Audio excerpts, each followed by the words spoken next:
I'm Zechs, theahas.com. I'm with Chandra today, and we're going to talk about her comics and work today. And let's just start off with your latest one. Are you doing anything currently right now? I'm currently working on God Machine Volume 2. Yes, I know it's been a long time, people, but I promise you it's coming out. I really do promise you that. But we do still have the Volume 1 still around. Yes, well, barely. Barely. It's almost gone. It's sold out. It's out of print. The distributor doesn't have it. The publisher doesn't have it. Amazon doesn't even have it. I mean, you could probably get it through those used places, but it's gone. So wow. I have the last 2 copies on my table right now. I have leather bounds, but that's a little bit different. Leather bounds were always kind of an exclusive thing. I finally got a couple of them, but it's... Can you give us a teaser for Volume 2? Oh, let's see. What would be a good teaser? Well, we get to learn a lot about Guy and his past. So we get a glimpse of not necessarily the time that he had with Sif, but him as a younger man, like a little guy. Like a little guy. Like a Hellraiser. Like a little Hellraiser. Like a little Hellraiser. And let's see, we get to learn more about the gods and what they do. Oh, we got a lot of gruesome stuff. Things will like pull at your heartstrings, and also a decapitation. You do decapitation? Yep. I kill off a character. Oh no, you're gonna be a George R.R. Martin, aren't you? Everyone's like, Sandra, why? Why'd you do that to us? And you're gonna be like, yes, cry me, my pretties, cry. I don't know if it's truly a spoiler because you won't see it coming. So, just be on the lookout for lovely bloodiness. So when's that coming out? Are you hoping for? Game 4? Oh, we're hoping probably next year, but working out some final details. So we'll see. Will we get anything online for that? Like maybe, possibly, like God Machine digital or anything? Sorry. Right. Conventions. This is conventions. Well, the first volume is on. Just want to make sure that. Yes. Everybody's. I'm worried about that to get knocked over accidentally. Either me or somebody else will do it. Conventions. Yes, that's what they are. The randomness of conventions. Yeah. C2E2. So, okay. So you can get Volume 1 online right now through Drive-Thru Comics, Comixology, and Graphically. Volume 2 will probably follow very similar. I wish I could give more details about what's going to be happening with that. Don't spoil us. I need more details. You really gave us so much details. I know, right? But thank you for that. Well, yeah, so it should be available online. Okay. Is there anything else you're doing there, or just that one right now?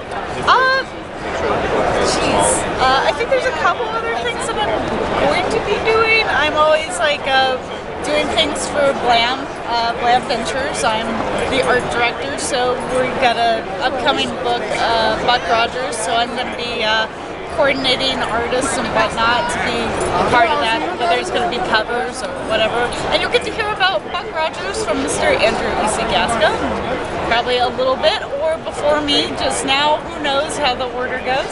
That's perfectly fine. How's it like working with sci-fi and horror and trying not to, like, you're working on a sci-fi and you're trying to do something else and you're like, you're getting a little horror in there. How do you like try to like stop yourself from doing that, or like? Oh no, I mean like, sci-fi is like near and dear to my heart because one of my first favorites was Next Gen. I mean, I love Star Trek Next Generation. Like, that is my favorite Trek of all of them. Is that? It's always a preference everybody has. Yeah. Well, I mean, a lot of people love Deep Space Nine. I think that show, it's great. I mean, but I have some problems with it. But what I really like about the Next Generation is that I like the tales of morality and just the different viewpoints. And I mean, like that one episode with David Augenstiers and Majel, like as Lexana, about euthanasia is just like so gripping. Even when you watch it today, you're like, Oh my god. I know, anytime I watch a Q episode, it's always like, every time I just turn on and see it's a Q, like, sitting down now. John Delancey's on. He gets my attention. I had a fangirl moment with John Delancey. I heard he was going to be at like MegaCon, and I like snuck away from my booth, and I brought a comic to just give to him. It's like, here you go. This is just, no reason. He's the only other person I know ever acted like that, Exactly. And the thing is, like, I was going to buy one of his little prints with his signature, but he was just like, he pushed away the money and he just signed the thing and gave it to me. I'm that like, is so awesome. Like, oh, because the inner 13-year-old in me was just like screaming, like, it's John Delancey, it's cute. So how do you draw like all this like stuff for like your style for your comic? Like how do you like get to like draw? Like what's your inspiration for when you're drawing this? What's your favorite dinosaur? That's a good question. I don't know. I guess. I mean, the story lends itself to the art. The art and the story kind of became each other, I guess. I mean, it illustrates it the way I want it to. It's kind of hard. It's a really organic process. So one just feeds into the other. I don't. It's kind of like explaining how to talk in a lot of ways. You just kind of do it and it happens, but it's like if I was doing a different project, I would change up the style because it would probably have some other element to it. Like say if it was a sci-fi, it'd probably be a little bit more realistic and probably not feature very elongated people, though eventually it would probably, naturally I draw almost everything elongated. You do everything. Of course, you're doing something for me too right now. But what about for Supernatural? Do you look like ghost stories, or like you try to visualize that too, like or spooky stuff? Like when you're like thinking, I can draw something like your own interpretation of when you read stories like that, or? Well, I mean, like that's kind of like the. Or folklore, like real ghost stories, like exactly like that. Well, I mean, like the God Machine is pretty much that kind of that genre, doing monsters and some gore elements, and also kind of anime moments. There's a little bit of cartooniness here and there. Yes, from what I saw your comic before it was taken away from me, I saw that. I will get a copy if it kills me today. If I have enough money today. Yay!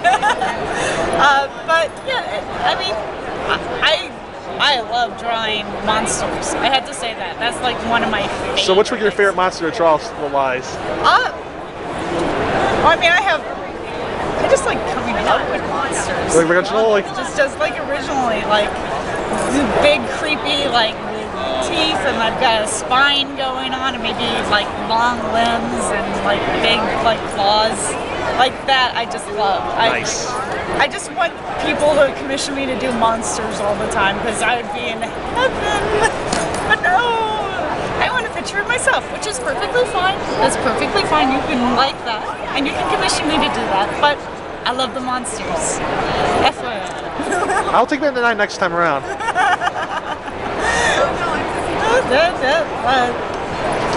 But thank you very much for the interview, and thank you so much for the thing. Thank you. And you can catch Sandra at where can you catch her at? You can find me at spookychan.com. You can also find me on Twitter, SpookyChan, and on Facebook, Chandra Free, just one word.